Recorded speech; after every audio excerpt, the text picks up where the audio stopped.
क्या आपने कभी देखा है कि किसी की सफलता सहन न कर पाने से शांति कैसे टूट जाती है?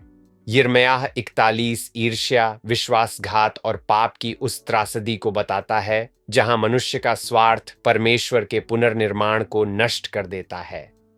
कहानी का सारांश: यरूशलेम के पतन के बाद बाबुल ने गदल्याह को यहूदा का राज्यपाल नियुक्त किया। वह विनम्र, बुद्धिमान और शांतिप्रिय था।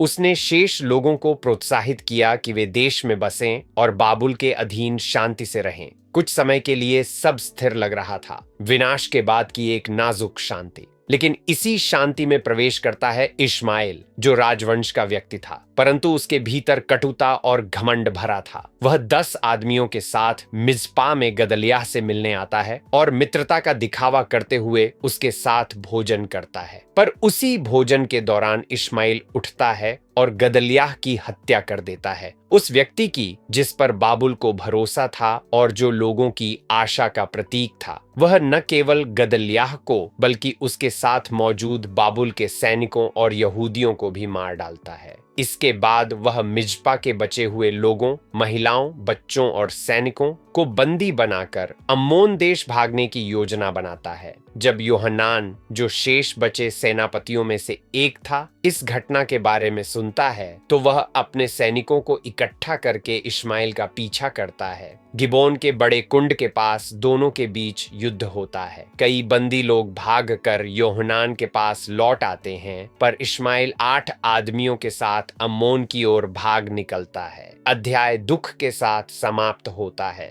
एक ऐसा देश जो फिर से बिखर गया, टूटा हुआ और भयभीत था। हम इस कहानी से क्या सीख सकते हैं? पहला, ईर्ष्या उस चीज को नष्ट कर देती है जिसे परमेश्वर चंगा करना चाहता है। गदल्याह विश्वास और शांति को पुनर्स्थापित कर रहा था, पर इश्माएल के घमंड ने सब कुछ नष्ट कर दिया। जब ईर्ष्या हमारे हृदय में जड़ पकड़ती है तो वह हमें परमेश्वर की बड़ी योजना से अंधा कर देती है और उसी समुदाय को घायल करती है जिससे हम जुड़े हैं। क्या मैं दूसरों की बुलाहट में आनंद मनाता हूँ या उनसे प्रतिस्पर्धा करता हूँ? दूसरा, हिंसा कभी सच्ची विजय नहीं लाती। इश्माएल का विद्रोह स्वतंत्रता नहीं, भय लाया। सच्ची शक्ति प्रतिशोध में नहीं, बल्कि अपने घमंड को परमेश्वर के अधीन करने में है। क्या मैं अपने बल से परमेश्वर की योजना को ठीक करने की कोशिश कर रहा हूं या विश्वास से उस पर भरोसा कर रहा हूं? तीसरा, विश्वासघात के बाद भी परमेश्वर अपनी प्रजा को बचाता है।